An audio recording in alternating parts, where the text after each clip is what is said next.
ফালাই দিবে। কেমন ফালাবে? আয়াতের তাফসীর হাদিসের মধ্যে আসছে।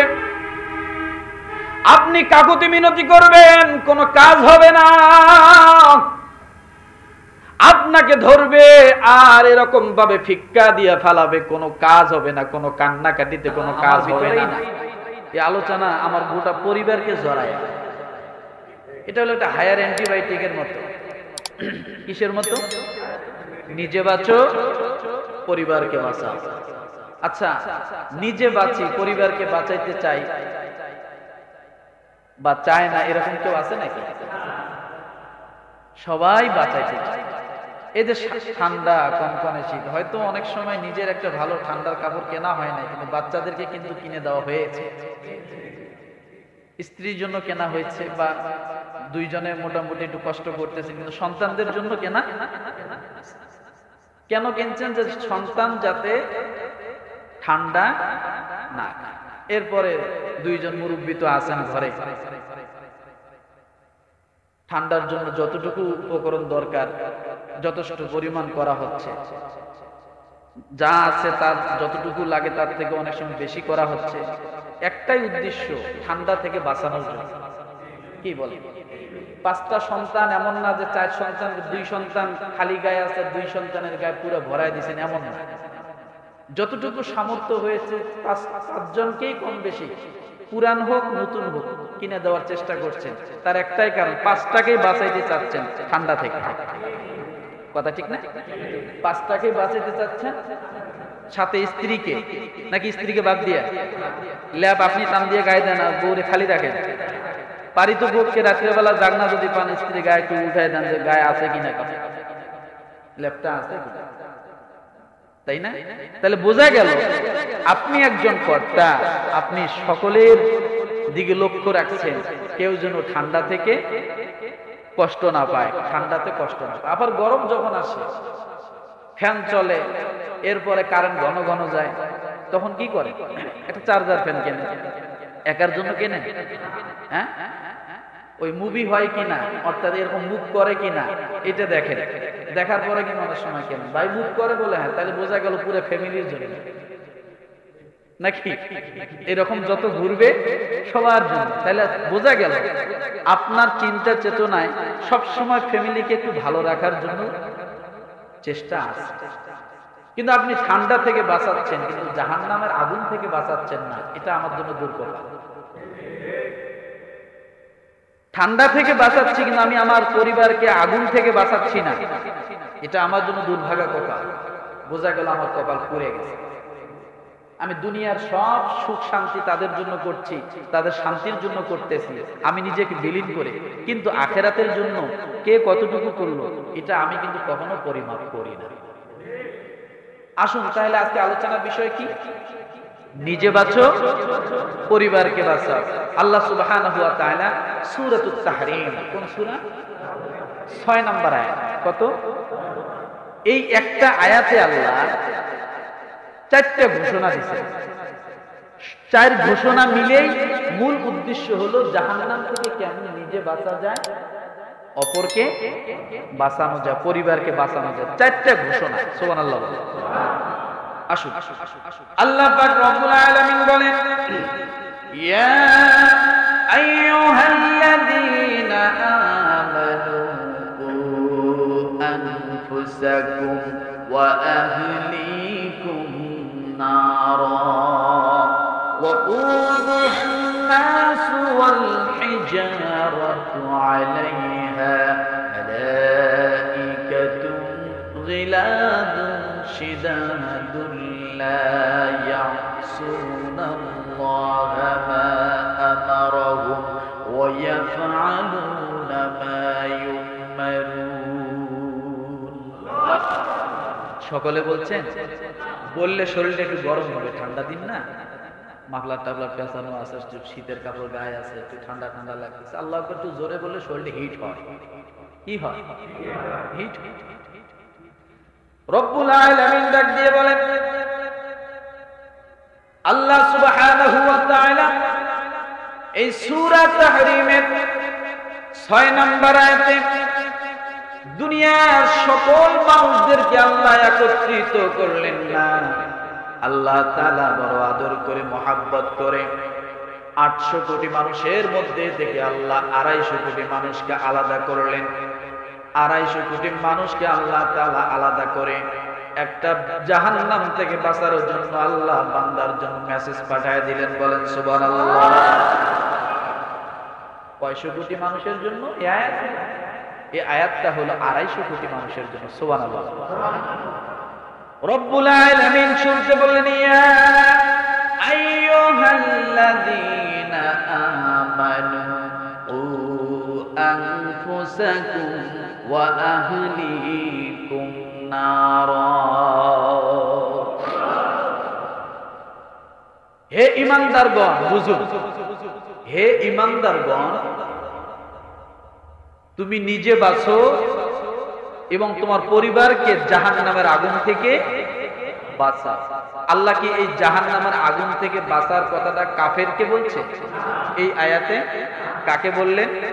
তাহলে বোঝা গেল ঈমান থাকার পরেও মানুষ জাহান্নামে যাবে।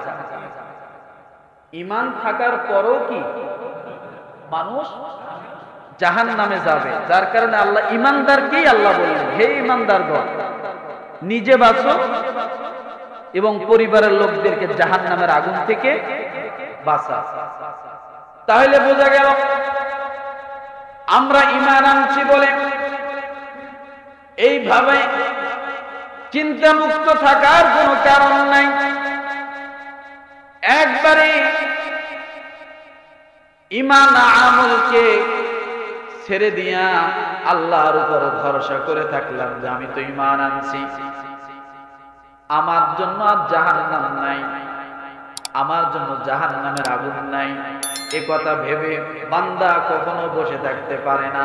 আল্লাহ তাআলা ডাক দিয়ে বলে, বান্দারে তুমি যদি ঈমান আনো, ঈমান আনলেই হবে না, তারপরে তোমাকে দরকার নিজে জাহান্নামের আগুন থেকে বাঁচা এবং পরিবার লোকদেরকে জাহান্নামের আগুন থেকে বাঁচা। একটা সতর্ক, 1 নাম্বার সতর্ক। কয় নাম্বার? এখানে 4টা সতর্ক আছে। সুবহানাল্লাহ বলে। সূরাতুত তাহরীম আয়াত নম্বর কত? 6। 4টা সতর্ক আল্লাহ করছেন এই আয়াতে। এই কথা যখন বললেন, আপনি আজকে জানলেন নামাজের পরে পরিবারের কাছে যায় স্ত্রীর হাতে ধরলেন, বুঝাইলেন, বউ বউ আমি ইনকাম করি, আমার মাথার রক্ত, আমার শরীরের ঘামকে পানি করে, মাথার রক্তকে পানি করে তোমাকে আমি এত কষ্ট করে এনে খাওয়াচ্ছি। ও বউ, ও স্ত্রী, তুমি আল্লাহর দিকে ফিরে আসো, 5 ওয়াক্ত নামাজ পড়ো, আল্লাহর হুকুম মোতাবেক চলো, পর্দার সাথে থাকো।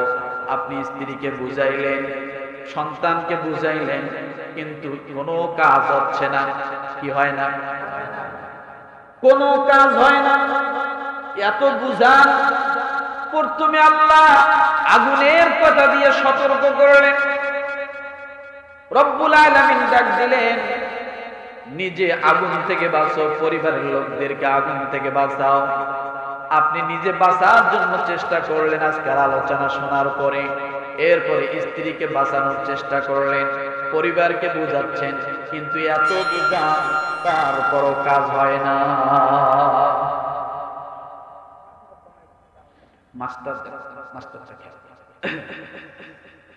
তারপরেও কি কাজ হচ্ছে না। এখন আপনি আবার ফিরে আসলেন, হুজুর বলে কি শুক্রবারে যে ওয়াজ করলেন, নিজে বাঁচো পরিবারের লোককে বাঁচাও। আমি তো নামাজ পড়তে আসি, চেষ্টা করছি, বা ওই দিন নিয়ত করলাম যে আমি আর নামাজ ছাড়বো না, আল্লাহর হুকুম ছাড়বো না, কিন্তু হুজুর আমার পরিবারকে তো বাঁচানোর জন্য আমি বুঝাইলাম, কিন্তু কোনো কাজ হচ্ছে না, পরিবার তো কথা শোনে না। আছে না নাই? আপনি বলবেন একটা, শুনবে, আপনার এমন কথা বলবে আপনার একেবারে 14 গোষ্ঠী উদ্ধার আসে। আছে না?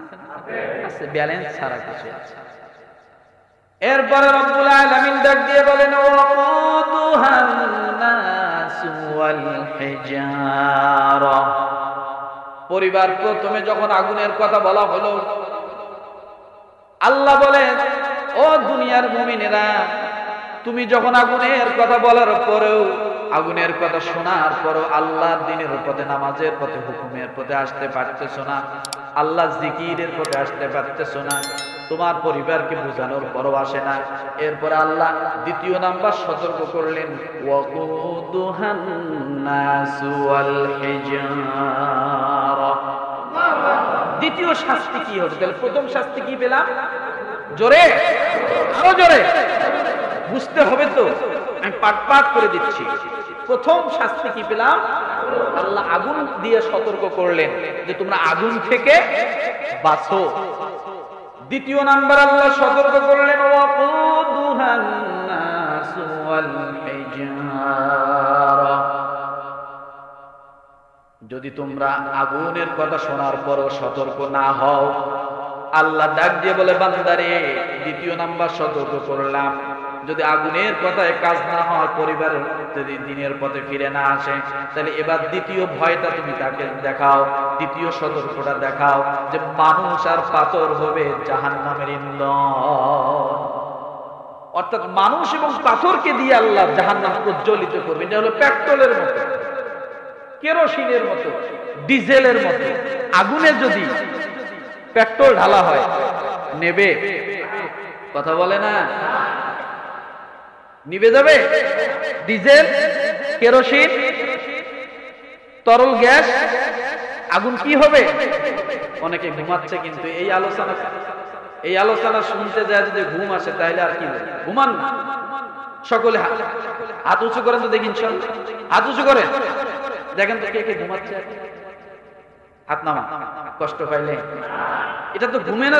এই আলোচনা যদি ঘুম আসে, তাহলে বোঝা গেল কপাল পড়ে গেছে।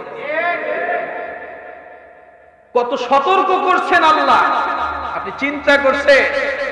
আল্লাহ প্রথম বললেন আগুন, এবার আগুনের ভয়ে যদি কাজ না হয়, তাহলে ওই মানুষ আর পাথরকে দিয়ে আমি আল্লাহ আগুন প্রজ্বলিত করব।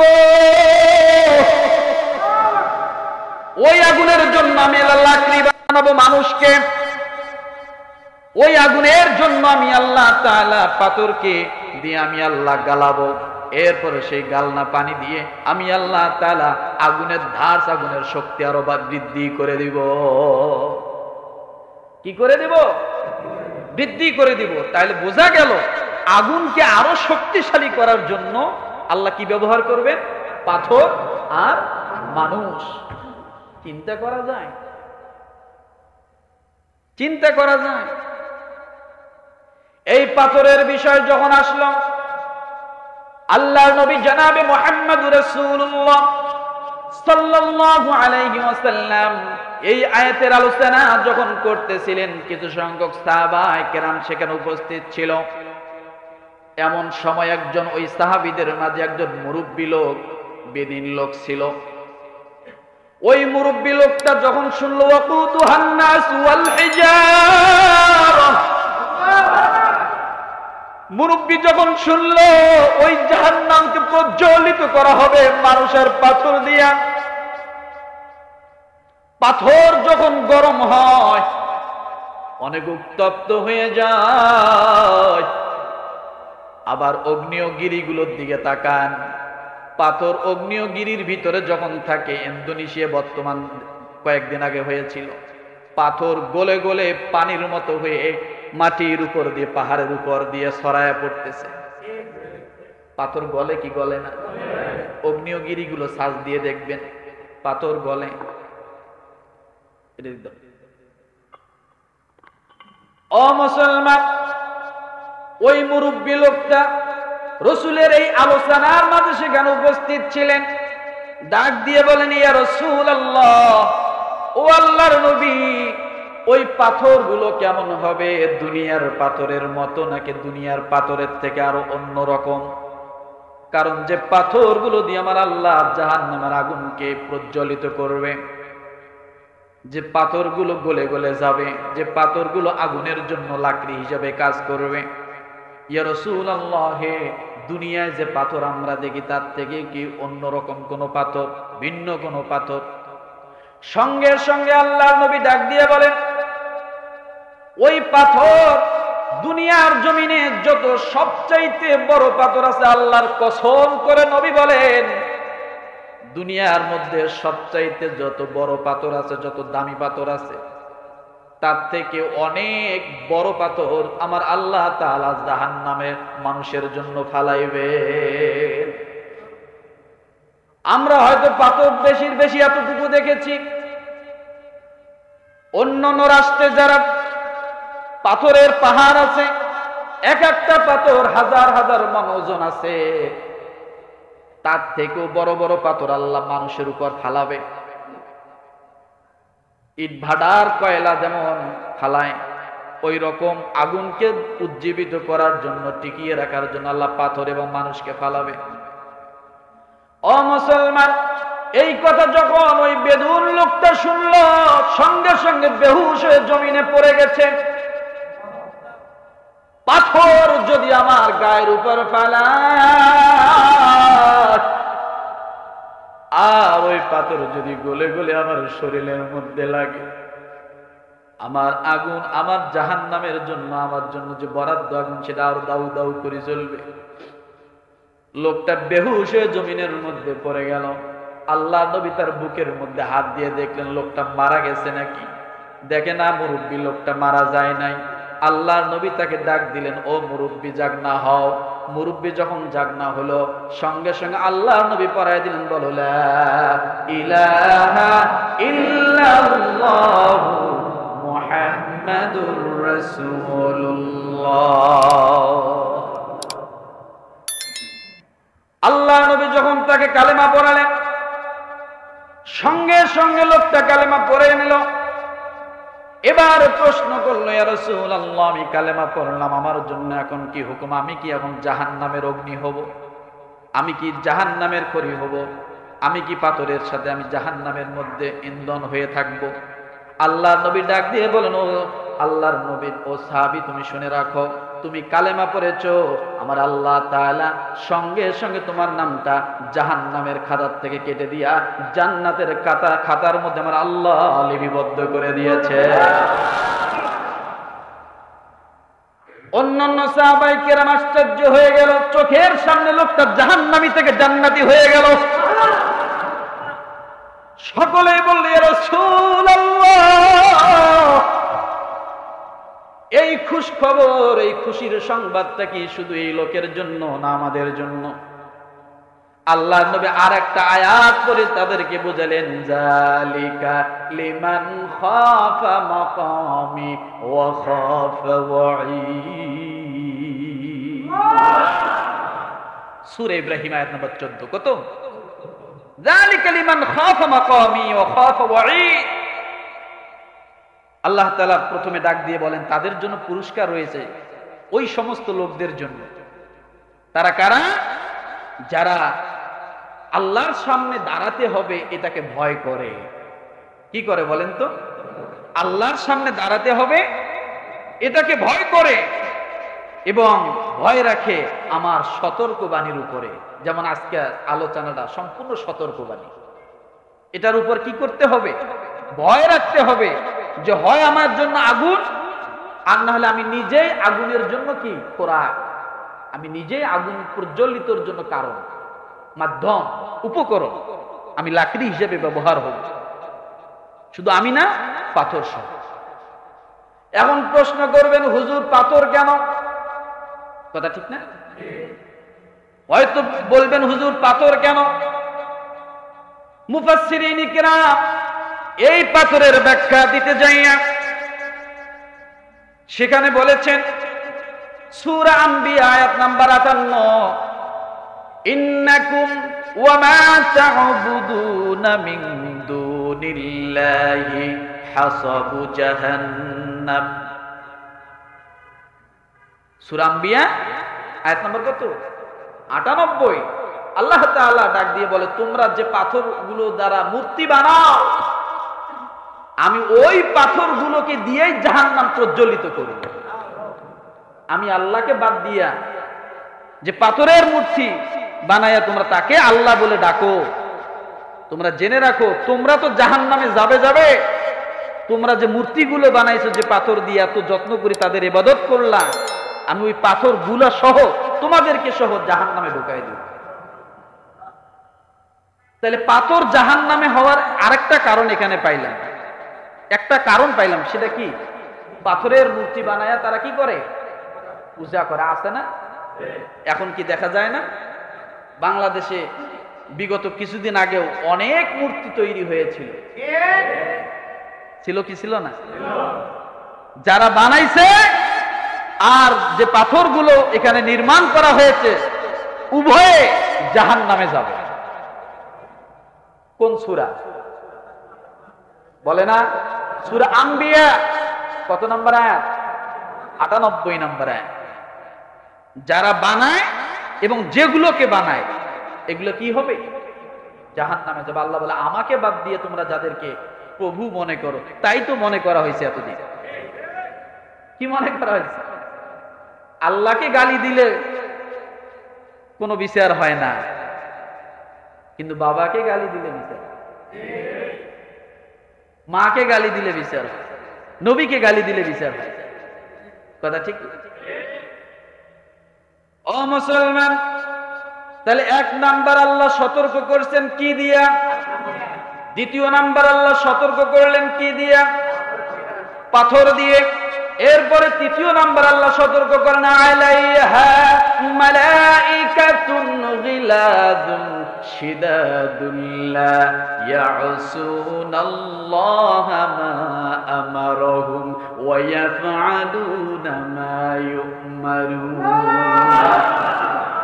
আলাইহা মালাইকা গিলাদুন শিদাদ। আল্লাহ তাআলা বলেন, তাদের জন্য নিয়োজিত আছে কঠোর স্বভাব এবং কঠিন হৃদয়ের ফেরেশতাগণ। তাহলে আল্লাহ তৃতীয় নাম্বার সতর্ক কাকে দিয়ে করতেছেন? কঠোর স্বভাব এবং কঠিন হৃদয়ের কি? ফেরেশতাগণ। এখন হয়তো বলবেন, হুজুর এটা তো তাহলে স্বাভাবিক, ফেরেশতা তো ম্যানেজ করে নিব, কিছু টাকা পয়সা দিলে কাম হয়ে যাবে, নাকি তলতুল দিয়ে দিব, কাম হয়ে যাবে। কারণ দুর্নীতির টাকা তো আছেই আমাদের কাছে, হাজার হাজার কোটি টাকা দুর্নীতির টাকা, এটা কি করবো? খায়া তো যেতে পারবো না, কবরও নিতে পারবো না, ফেরেশতারে দিয়ে যাবে এক বস্তা। এমন কথা বলে না? এমন নো। আপনি হয়তো এটা হালকা ভাবে সতর্কতা নিলেন, আলাইহা মালাইকাতুন গিলাদুন শিদাদ, কঠোর এবং কঠিন হৃদয়ের ফেরেশতা সেখানে নিয়েছে। কেমন কঠোর এবং কেমন কঠিন হৃদয়ের? আপনি হয়তো এখন পরিবারকে এইগুলা বুঝাইলেন যে দেখো কঠিন হৃদয়ের ফেরেশতা সেখানে আছে, তোমাকে ধরলে ছাড়বে না। পরিবারকে বুঝাইলেন, তুমি যদি আল্লাহর দ্বীনের পথে না আসো, সন্তানকে বুঝাইলেন, তাইলে তুমি হবা জাহান্নামের খড়ি, জাহান্নামের লাকড়ি, তোমাকে দিয়ে আল্লাহ জাহান্নামের আগুন প্রজ্বলিত করবে। কাজ হলো না। এরপরে আল্লাহ সতর্ক করলেন ফেরেশতাদেরকে দিয়া। কাদেরকে দিয়া? এরপরে আল্লাহ তৃতীয় নাম্বারে সতর্ক করলেন ফেরেশতাকে দিয়া। আপনি হয়তো মনে করবেন এটা হালকা ব্যাপার, হালকা নয়। আল্লাহর নবী জনাবে মুহাম্মদ রাসূলুল্লাহ সাল্লাল্লাহু আলাইহি ওয়াসাল্লাম বলেন, একজন মানুষ যখন জাহান্নামের দিকে যাবে, আর ওই জাহান্নামের গেটের মধ্যে 4 লক্ষ জাহান্নামী ফেরেশতা থাকবে, যারা জাহান্নামে ডিউটি করবে। কয় লক্ষ? 4 লক্ষ ফেরেশতা সেখানে থাকবে উপস্থিত প্রথম গেটে। এরপরে হয়তো আশ্চর্য হয়ে গেলেন, হুজুর সারা জীবন শুনলাম জাহান্নামের ফেরেশতা দারোগা 19 জন। হ্যাঁ, এটাও সত্য। 4 লক্ষকে আল্লাহ বাহিরের গেটে রাখছেন, আর ভিতরে আপনার আমার মতো জাহান্নামী মানুষগুলোকে ধাক্কায়া ধাক্কায়া ফেলার জন্য আমার আল্লাহ তাআলা 19 জন ফেরেশতাকে নিয়োজিত করে দিয়েছে। ওরা হেড, ওরা কি? ওরা লিডার। এই 4 লক্ষ ফেরেশতা ভলান্টিয়ারি দায়িত্ব পালন করবে, জাহান্নামীরা ধরবে, খপ করে গেটে ঢুকাই দিবে। 19 জন ফেরেশতা যে সেখানে আছে, তারা এদেরকে ধরে ধরে ফালাই দিবে।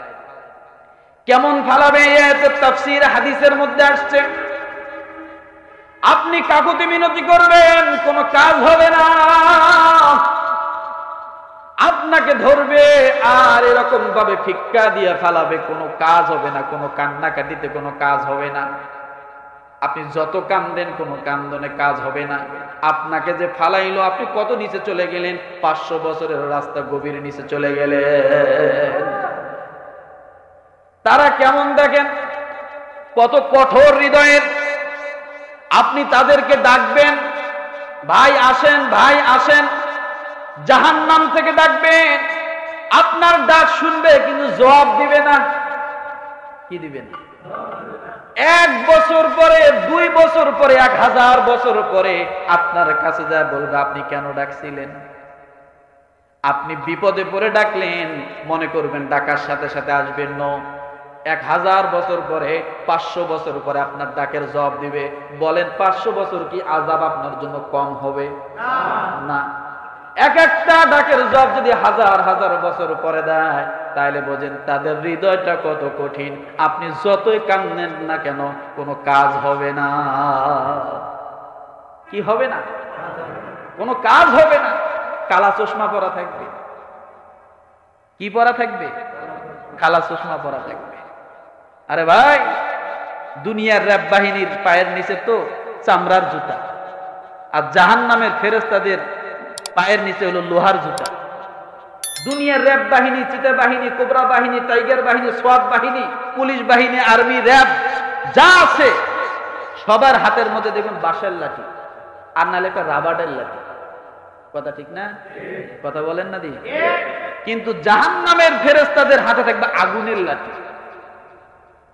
কিসের লাঠি? আরেকদিন যে আল্লাহু আকবার কইেন। কিসের লাঠি? এবার বলুন হুজুর, আগুনের আবার লাঠি হয়? আরে ভাই, আগুনের যদি গম্বুজ হয় তাহলে লাঠি হবে না কেন? আপনি সূরা হুমাযা পড়ে দেখেন, আগুনের গম্বুজ আল্লাহ বানাবেন, এরকম পিলার বানাবেন। ওই আগুনের পিলারের মধ্যে আপনাকে বেঁধে রাখবে। আগুনের পিলারে যদি বেঁধে রাখা যায় তাহলে আগুনের লাঠি হওয়া কোনো স্বাভাবিক অস্বাভাবিক ব্যাপার নয়। কোন সূরা বলছি? সূরা হুমাযা। সব ডকুমেন্ট দিয়ে যাচ্ছে। আগুনের পিলার হবে, সেই পিলারের মধ্যে বাঁধা হবে, পিছনে পিঠ মোড়া দিয়ে হাত বেঁধে এরপর আপনাকে বাইরানো শুরু করে দেবে। ও মুসলমান, তাহলে কি বুঝলাম? 3য় নাম্বার সতর্ক কি? ফেরেশতাগণ অনেক কঠিন স্বভাবের হবে, কঠিন হৃদয়ের হবে। আপনি যতই কান্নাকাটি করেন না কেন কোনো কাজ হবে না। আপনি যতই কাকুতি মিনতি করেন না কেন কোনো কাজ হবে না। কারণ দুনিয়ার পুলিশ হয়তো রিকশাওয়ালার কাছে 10 টাকা ঘুষ নিতে পারে, কিন্তু তারা 10,000 কোটি টাকা দিলেও কোনো কাজ হবে না। কাজ হবে? নো, কাজ হবে না। এটা দুনিয়ার পুলিশ না, ওটা আখিরাতে। ওটা আল্লাহর বাহিনী। কার বাহিনী? ওটা আল্লাহর বাহিনী। যাকে ধরে ছাড়ে। এই জন্য বলি মুসলমান, নিজে বাঁচো, পরিবারের লোকদেরকে বাঁচাও। আমি নামাজ পড়ি, তাসবিহ পড়ি, ফজরের নামাজ জামাতের সাথে পড়ি, তাসবিহ আমার হাত থেকে যায় না, কিন্তু আমার ছেলে 1 ওয়াক্ত নামাজ পড়ে না। 365 দিন আজান হলো, 1800 ওয়াক্তর আজান, 1 ওয়াক্ত নামাজ মসজিদে কোনোদিন আদায় করে না। আবার ওই ছেলের জন্য বাড়ি করলাম, গাড়ি করলাম, ওই ছেলের জন্য শীতের পোশাক কিনলাম, ওই ছেলের সুখের জন্য সব করলাম, কিন্তু ওই ছেলে জাহান্নামে যাচ্ছে আমাকে সহ নিয়া। কাকে নিয়া? আমাকে সহ নিয়া। আপনি বাবা, আল্লাহ আপনাকে বলছি, ইয়া আইয়ুহাল্লাযীনা আমানু উ আনফুসাকুম, নিজে বাঁচো, পরিবারের লোকদেরকে বাঁচাও। শীতের থেকে বাঁচাইলেন, গরমের থেকে বাঁচাইলেন, কিন্তু জাহান্নামের আগুন থেকে বাঁচাবে কে? আরেকজন? জিবরাইল এসে বাঁচাইবে? শীতের কাপড় কিনে দিলেন ঠান্ডা থেকে যেন বাঁচে, কিন্তু জাহান্নামের আগুন থেকে ধরা খেয়ে যাবে। কি খেয়ে যাবে? ধরা খেয়ে যাবে। তাহলে 3য় নাম্বার সতর্ক আল্লাহ কি দিয়ে করলেন? ফেরেশতা। এরপরে দেখেন, আপনি তো মনে করলেন ফেরেশতা, তো কারণ আমাদের তো বাঙালি, আমাদের একটা ধারণা আছে যে কিছু দিলেই কি লাইসেন্স না থাকতে পারে বছরের পর বছর। লাইসেন্স না থাকার কারণে আরেক লাইসেন্স দিলেই কথা ঠিক না? এটা তো আমাদের একটা